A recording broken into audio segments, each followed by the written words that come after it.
From Upper Michigan source, this is your Friday Night Fever on demand for August 24th, week number 1. I'm Mike Ludlum. Negaunee and Iron Mountain did not exactly have a very good football game last year. The Mountaineers had a down year. Best way to get going this year? Payback number 1. Let's go to Miners Stadium and see what developed in this matchup between the Miners and the Mountaineers. We will go into the first quarter. Negaunee first and goal. Quarterback Jason Waterman fakes and dives and stumbles into the end zone, and a 6-0 lead from 5 yards. Extra point was no good.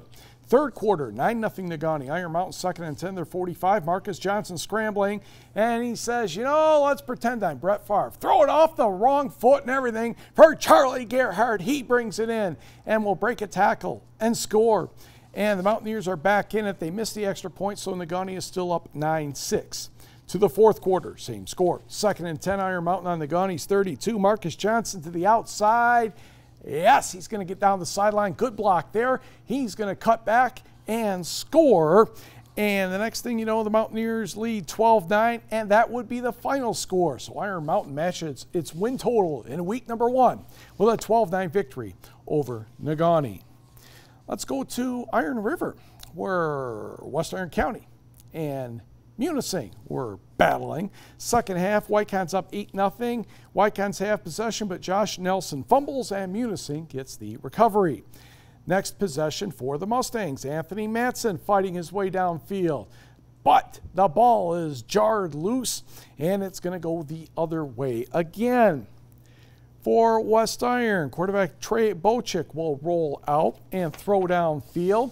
And Menasha probably should have picked that one off.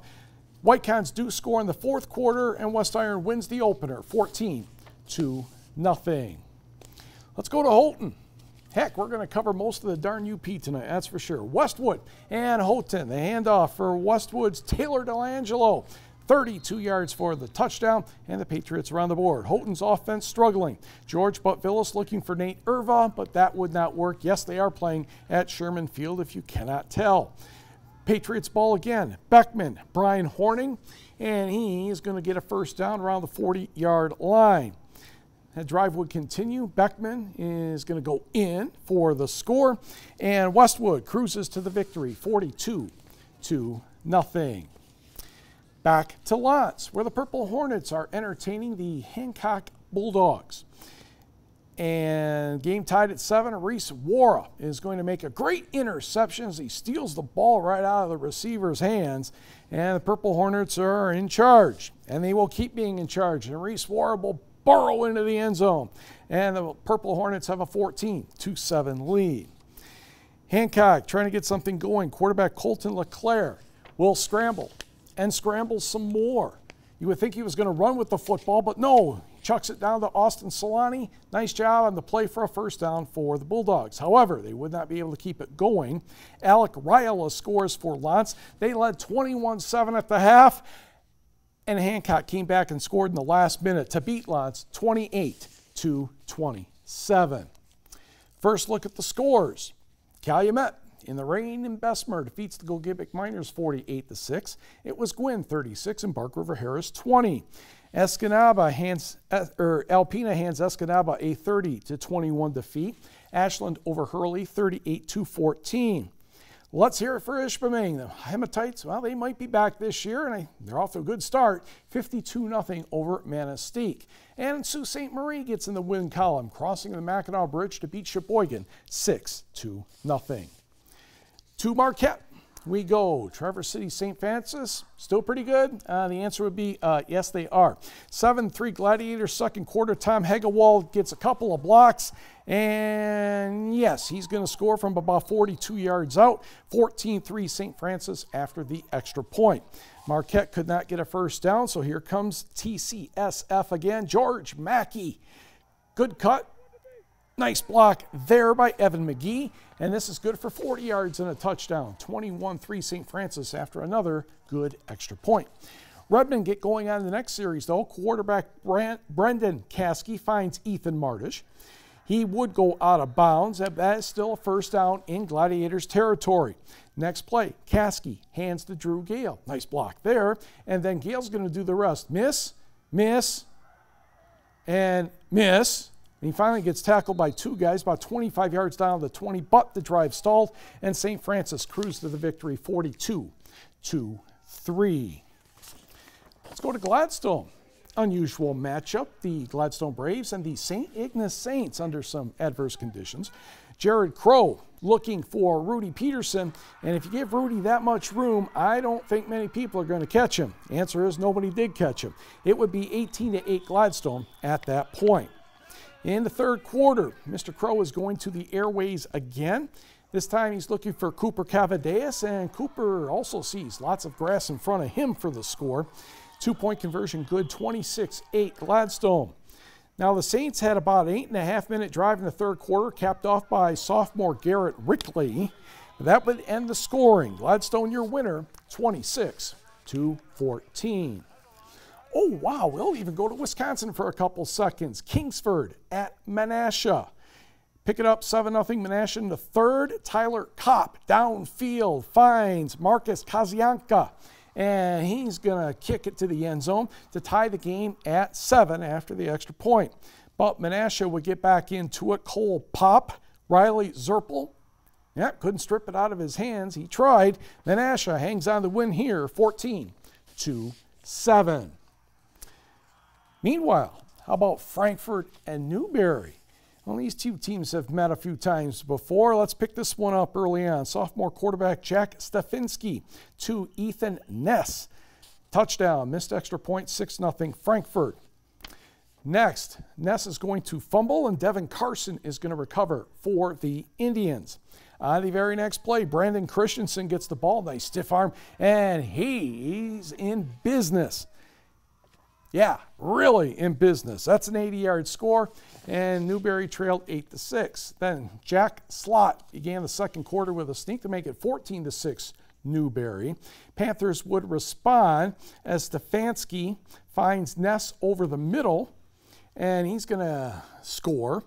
And the Panthers are within 2, down 14-12. Slott trying to go through the air again. Doink,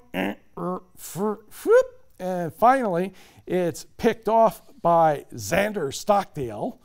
Kind of like that name. And Frankfurt would score again before the half, and the Panthers get the victory. A wild one by the score of 18-14. Not a lot of points, but certainly a lot of excitement that way. 2 8-player football, the defending state champions from Forest Park and White taking on Superior Central. Bo Rondo of the Cougars kind of throws one up there. And that one should have been intercepted, but it did not happen. 2 plays later, Rondo out of the pocket. A couple of moves later, he's got some room. Oh, took 2 out by himself on that move. And it's a touchdown in farm country, and the Cougars take a 6-0 lead. Trojans just couldn't get anything going on offense, so Cougars have the ball again. Rondo chucking it up, and if you got Reuben Finks, that's not a bad guy to chuck it up to. He's going to outsprint everybody to the house, and the defending state champions take one on the chin. Superior Central 46, Forest Park 24. Ontonagon makes a visit to Rapid River. And yeah, the rain hampering this game a bit. Brent Lundquist pitching to Tyler Sundling, and that gains positive yards. Then they give it to the big guy, Gunnar Larson, 33. He's in the end zone, and that's the third touchdown for the Rockets. Then Wyatt McIntyre will pick off a pass from Lundquist. Back on offense, Lundquist, a big role tonight. Keeper, diving for the end zone. If he didn't score, he probably scored here. So one way or another, they're back in the end zone, and Rapid River goes on to win this one by the count of 38-0. Oh, here's one. We've never been to Mesick before. Oh, I'm sure that's quite true. The Bulldogs hosting the Pickford Panthers. Joey Stewart downfield to Cole Spencer, and that's a good game. Stephen Lamoth in the third quarter is going to scoot away from the pack. Trust me, the camera will zoom in just in time. And Pickford had a big one tonight, winning 62-0. We did not get the final score between Carnegie and Brimley, but we do know that Brimley led 26-0 at the half. Montel Glover is still a pretty doggone good football player. He had 7 touchdowns, 5 rushing, 1 throw, 1 on a catch. Stevenson edges Cedarville 46-40. In college volleyball, Northern Michigan is at the Capital Classic because Springfield is the capital of Illinois. And the Wildcats defeat McKendree 3-1. Autumn Mansma and Leticia Autunes had double-doubles in kills and digs for the Wildcats. And NMU also defeated Walsh 3-0. Meanwhile, Michigan Tech, can't even say they're on the West Coast. They're in Anchorage, Alaska. And Tech beat Alaska 3-2. Olivia Gormley had 17 kills. Anna Janias had a dozen for the Huskies. Western New Mexico and Tech were on the late show. Yeah, the really late show. Also, Lake Superior State at the Ferris State event. Upper Iowa defeated the Lakers 3-0. And doggone it, Lakers came close, but Rollins won 3-2, 15-13 in that 5th set. And finally, in exhibition soccer on the men's side, NMU defeats Wisconsin Superior 5-0.